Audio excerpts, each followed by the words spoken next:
ओम शांति। आज का वरदान है, सदा सेफ्टी की लकीर के अंदर परमात्म छत्र छाया का अनुभव करने वाले माया जीत भव। सदा सेफ्टी की लकीर के अंदर परमात्म छत्र छाया का अनुभव करने वाले माया जीत भव। बाप और आप, यही सेफ्टी की लकीर है। ये लकीर ही परमात्म छत्र छाया है। बाप और आप, यही सेफ्टी की लकीर है और ये लकीर ही परमात्म छत्र छाया है।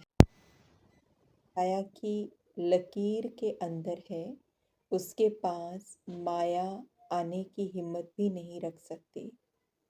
फिर मेहनत क्या होती, रुकावट क्या होती, विघ्न क्या होता, इन शब्दों से अविद्या हो जाएगी। जब ये छत्र छाया की लकीर के अंदर है तो मेहनत क्या होती, रुकावट क्या होती, विघ्न क्या होता, इन शब्दों से अविद्या हो जाएगी। सदा सेफ रहेंगे, बाप के दिल में समाये रहेंगे। यही सबसे सहज और तीव्र गति में जाने का व माया जीत बनने का पुरुषार्थ है। बाप और आप, यही सेफ्टी की लकीर है। तो बाप और आप माना कि दो स्मृतियाँ बाबा ने आते हमें दी हैं। पहला कि हम कौन हैं, हमारा ओरिजिनल अस्तित्व क्या है और मुझ आत्मा की ओरिजिनल क्वालिटीज़ क्या हैं। तो पहला ज्ञान बाबा ने दिया अपने, यानी हमारे अपने बारे में, ड्रामा के बारे में, कर्मों की फिलॉसफी के बारे में सेल्फ रियलाइजेशन करवाई। और दूसरा ज्ञान दिया बाबा ने अपने बारे में कि भगवान कौन है, तो बाप कौन है, हम उसके क्या लगते हैं, उसका वर्षा क्या है, उससे अधिकार कैसे हमें मिलता है। तो ये सारी बातें बाबा ने हमें बताई।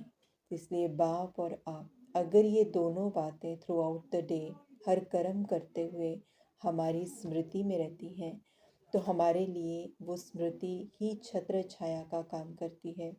वो स्मृति ही एक लकीर बन जाती है, जिस लकीर के अंदर हम हमेशा के लिए सेफ हो जाते हैं। क्योंकि जब हमें ये याद रहता है कि मैं कौन हूँ, तब हमारा बिहेवियर बदल जाता है। जब हमें ये याद रहता है कि हम किससे बिलोंग करते हैं, हम कितनी महान आत्माएं हैं, हमारी ओरिजिनलिटी क्या है, परमात्मा से हमारा क्या संबंध है, जो भी स्वमान जब हमें याद आ जाता है तो हमारा बिहेवियर बदल जाता है। क्योंकि जैसी स्मृति वैसी स्थिति।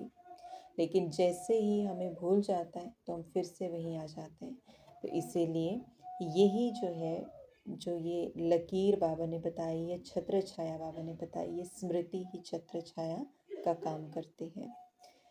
स्लोगन है, दिव्य गुणों के सर्व अलंकारों से सजे सजाए रहो तो अहंकार आ नहीं सकता। दिव्य गुणों के सर्व अलंकारों से सजे सजाए रहो तो अहंकार आ नहीं सकता।